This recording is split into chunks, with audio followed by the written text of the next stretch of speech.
High, Shikha's কিচেনে তোমাদের জানাই স্বাগত।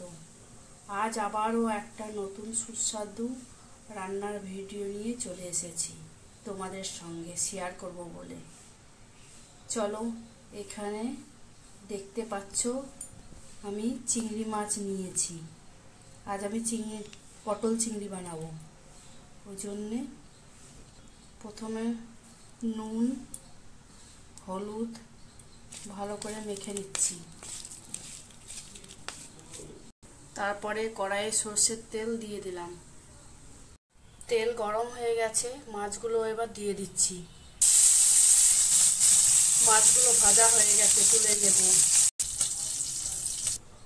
এখানে আলু ধুয়ে কেটে রাখা আছে, পটল কেটে রেখেছি, একটা টমেটো নিয়েছি, দুটো পেঁয়াজ নিয়েছি, আর বাকি মশলা দেখাচ্ছি।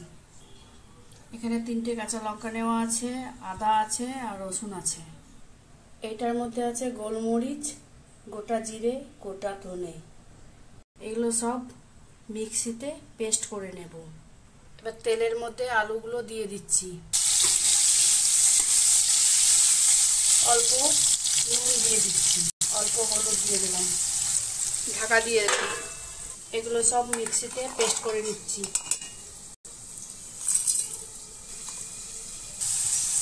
আলুগুলো ভাজা হয়ে গেছে, এবার তুলে নেব। পটলগুলো ভেজে নিচ্ছি।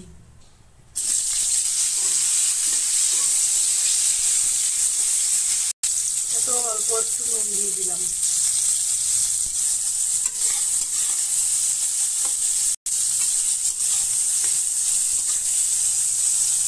পটলগুলো তুলে নিচ্ছি।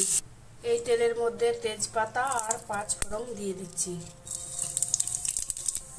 কুচনো পেঁয়াজটাও দিয়ে দিলাম। মশলাটা দিয়ে দিলাম।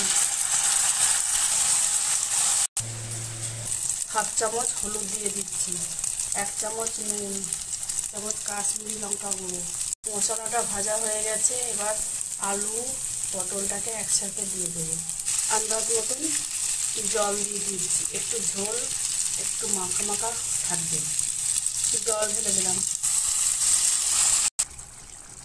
মাছগুলো দিয়ে দিচ্ছি, গরম মশলা দিয়ে দিলাম, অল্প চিনি দিয়ে দিচ্ছি। পটল চিংড়ি রেডি। এবার ধনে পাতা ছড়িয়ে পরিবেশন করব।